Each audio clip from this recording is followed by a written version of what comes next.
Oi, meu povo, tudo bem? Tudo certo com vocês? Quanto tempo, né? Sem uma interação? Estão estudando? Fazendo as atividades? Eu tenho olhado ali, às vezes parece que não, que tem atividade faltando. Né? Vocês têm que entregar atividade, meu povo. Eu não vou ficar falando pro pessoal, primeiro trimestre foi, né? Eu corri atrás, segundo é por conta de vocês, tá bom? Fora isso, estou com saudades. Muitas saudades de sala de aula, muitas mesmo. Galera, nós vamos continuar falando sobre os nossos sistemas. Então, nós falamos do sistema cardiovascular e hoje nós iremos falar de doenças relacionadas ao sistema cardiovascular, certo? A primeira que está ali é a hipertensão ou pressão alta. Acredito, penso que todos vocês já ouviram falar em pressão alta. Conhecem alguém que tá com a pressão alta? Tenho certeza que sim. Então, o que é a pressão alta? O que é a hipertensão? É uma condição clínica na qual a pressão arterial apresenta níveis elevados.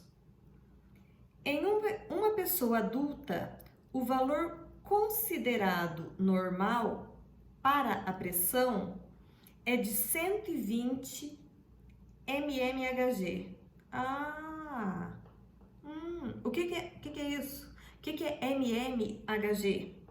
mm, milímetros, Hg de mercúrio. Então, mmHg é quantos milímetros o mercúrio sobe no medidor quando está aferindo a pressão. Então, 120 mmHg quer dizer que ele subiu 120 milímetros no medidor, o mercúrio. Na sistólica, na aula passada nós falamos da sístole, foi falado sístole e diástole, que são as contrações da musculatura que impulsiona o sangue. Sístole é quando o coração contrai, diástole é quando ele relaxa. Então, 120 milímetros de mercúrio sistólica para 80 mmHg, milímetros de mercúrio diastólica. Claro que isso pode variar de indivíduo, de pessoa para pessoa, certo? Vocês escutam falar, tá 120 por 80. Não, se usa muito o termo 12 por 8, porque aí não fala em milímetro. 12 por 8, 11 por 7. Então, isso, o normal de um adulto é 12 por 8. A hipertensão, a pressão alta, ela pode ser causada por vários fatores. Dentre eles, obesidade. A maioria das pessoas obesas, elas sofrem com a hipertensão. Sedentarismo, aquela pessoa que não pratica, não faz nenhuma atividade física. Pessoas que abusam do uso de bebidas alcoólicas. O excesso de sal na comida. Quando a pessoa desenvolve, passa a ter essa condição clínica, esse probleminha de pressão alta, que às vezes não é um probleminha, ela se torna um problemão, ela tem que controlar muito muito o sal dos alimentos. Então, e claro, dificilmente vocês vão ver uma criança, um adulto jovem com hipertensão. Geralmente, quanto mais velhas as pessoas vão se tornando, tem mais facilidade para hipertensão, para desenvolver hipertensão. A aterosclerose, nome bonito, hein? Difícil para falar. A aterosclerose, ela é caracterizada pelo acúmulo em excesso de colesterol nas paredes internas dos vasos sanguíneos, o que causa o estreitamento das artérias e dificulta o fluxo sanguíneo. Imagina que isso aqui é um vaso sanguíneo e o colesterol, a gordura, vai ficando gruda dentro dela. O sangue não vai ter um bom fluxo, certo? Vai ficar estreito, vai dificultar o fluxo. Quando ocorre a obstrução total de um vaso, o sangue não consegue transportar gás oxigênio e nutrientes para as células daquela região corporal, o que causa o infarto. Tenho certeza que todos vocês também já ouviram falar que fulano teve um infarto, ciclano. Então, o dia que vocês ouvirem falar em infarto, é porque houve a obstrução de uma artéria, dos vasos. Tudo bem? O AVC, que é o acidente vascular cerebral, acontece quando o fornecimento de sangue para o cérebro interrompido ou reduzido de maneira drástica. O que é maneira drástica? De repente. Ele também ocorre quando um vaso se rompe, o que causa uma hemorragia e, consequentemente, faz com que o cérebro pare de receber oxigênio e nutrientes. Hemorragia é quando começa a perder muito sangue e não consegue parar, estancar esse sangue. O AVC pode apresentar sinais como dificuldades de fala, perda da visão e perda da sensibilidade ou paralisia de um lado do corpo. Muito comum quando uma pessoa tem um AVC, ela se recupera, mas ela pode ficar com sequelas. E as sequelas pode ser a dificuldade na fala, muitas vezes até a perda da fala, não falar mais.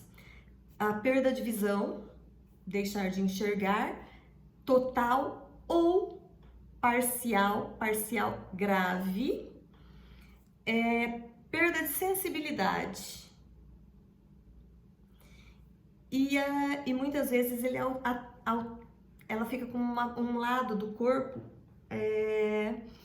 meio que paralisado, alterado, do qual ela vai andar com dificuldade, ela não vai conseguir ter firmeza nas mãos para segurar, para realizar atividades simples do dia a dia.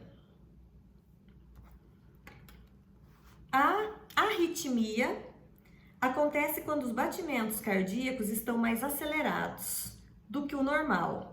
Os sintomas são desconforto no tórax, garganta ou pescoço.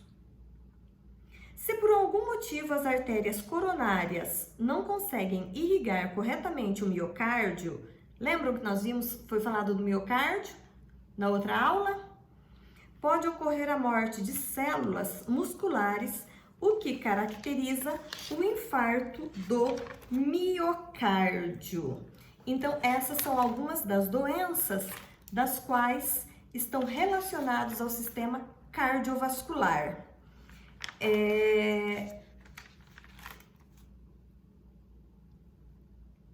Tudo bem?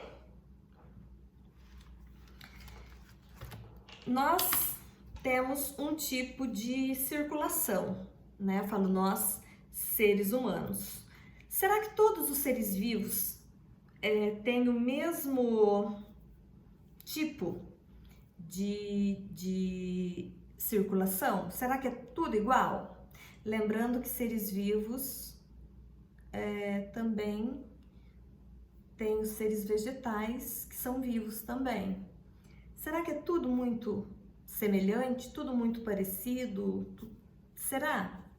Não, né? Claro que não. Comparação da circulação entre seres vivos. Nos animais, há dois tipos de sistema circulatório: o sistema aberto e o sistema fechado.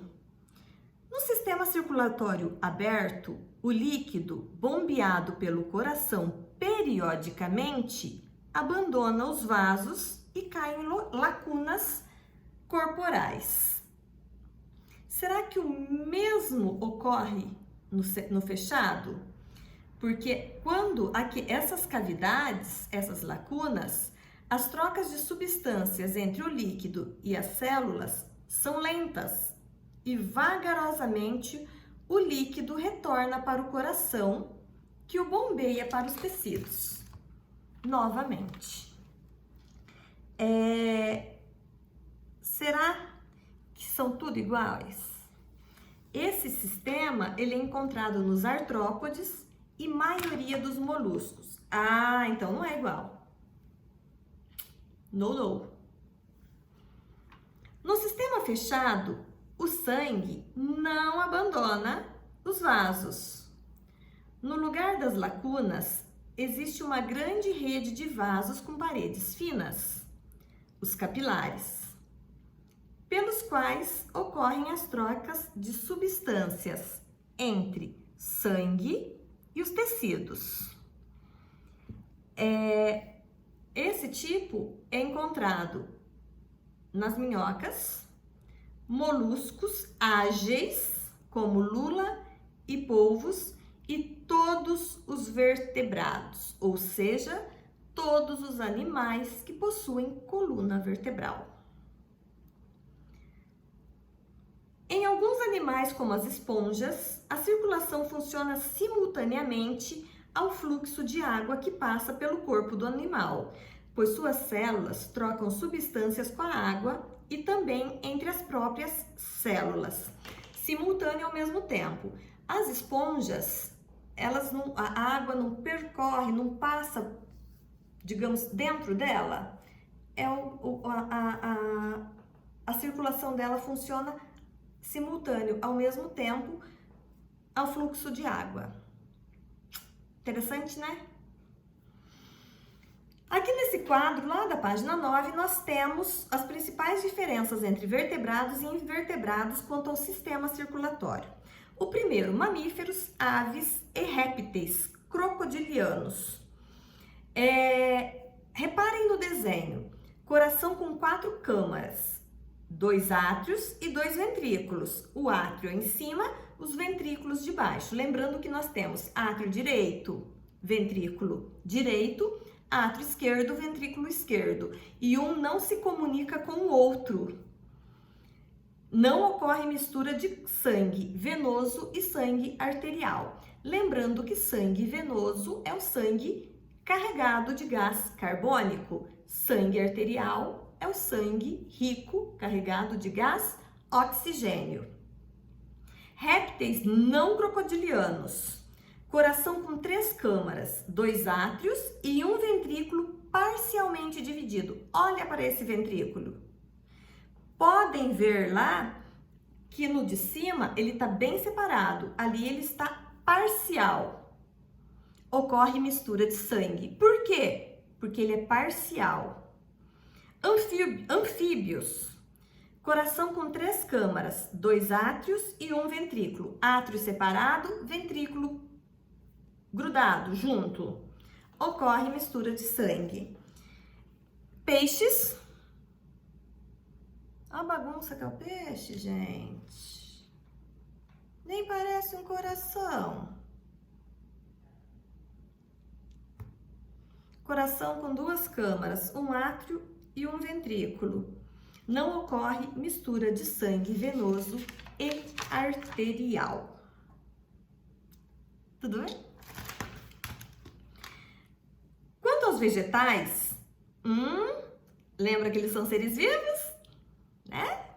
Há plantas avasculares e plantas vasculares. Quando eu falo em avascular, quer dizer então o quê? Que ela não tem vascularização. As plantas vasculares são as que possuem um sistema para a circulação de água e nutrientes, que é formado por vasos condutores. Pessoal, a circulação na água, lembrando que na planta, só para lembrar assim que a circulação de água e nutrientes, ela não tem sangue, né? Só assim, para lembrar mesmo.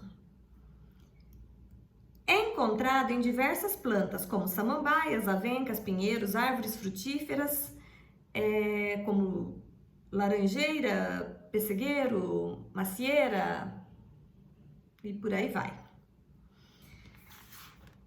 Nas plantas que não possuem sistema vasculares, ou seja, elas são avasculares, como os musgos e as hepáticas, o transporte de nutrientes acontece célula a célula por difusão.